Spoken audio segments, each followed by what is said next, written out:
सारांश यह क्लास 11 और 12 वालों के लिए बहुत ही ज़्यादा इंपॉर्टेंट है। तो चलिए हम बिना समझौता के यह सारांश को शुरू करते हैं। संकलित कहानियों का सारांश बहादुर। बहादुर कहानी का सारांश बहादुर पहला हेडिंग है आपका बहादुर कहानी का सारांश। इसके अंतर्गत आप यह लिखेंगे बहादुर कहानी अमरकांत जी द्वारा रचित है। इस कहानी में मध्यवर्गीय परिवार को अपने अधिक स्थिति से अधिक खर्च कर दिखावटी इज्जत और सम्मान को दर्शाया गया है। बहादुर इस कहानी का नायक है। आपका दूसरा हेडिंग होगा दिल बहादुर से बहादुर बनना। बहादुर एक नेपाली लड़का है। उसके पिता की युद्ध में मृत्यु हो चुकी थी। उसके माँ बहुत उसे मारती थी, इसलिए वह घर से भाग आया और उसने अपने एक मध्यवर्गीय परिवार में नौकरी कर ली है। मध्यवर्गीय परिवार में निर्मला के पति गृहस्वामिनी निर्मला और उसका बड़ा लड़का किशोर है। गृहस्वामिनी निर्मला बहुत उदारपूर्ण है, उसने प्यार से उसे दिल बहादुर नाम रख दिया। और तीसरा हेरिंग आपका होगा हंसमुखी और परिश्रमी।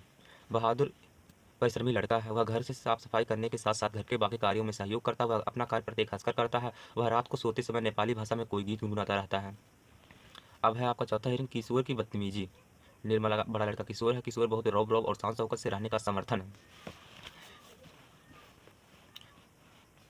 किशोर अपने प्रत्येक कार्य को बहादुर को सौंप देता था। वह पूरी तरह से बहादुर पर निर्भर था।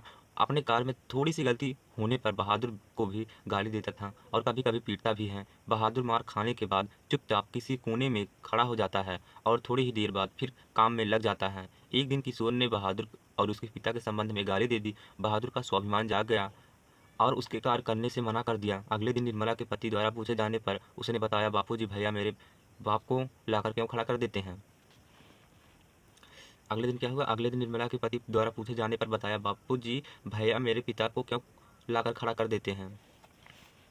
और चौथा हेडिंग है रिश्तेदार के द्वारा बहादुर पर चोरी का इल्जाम लगाना। एक दिन बहादुर निर्मला के घर उसके रिश्तेदार आए।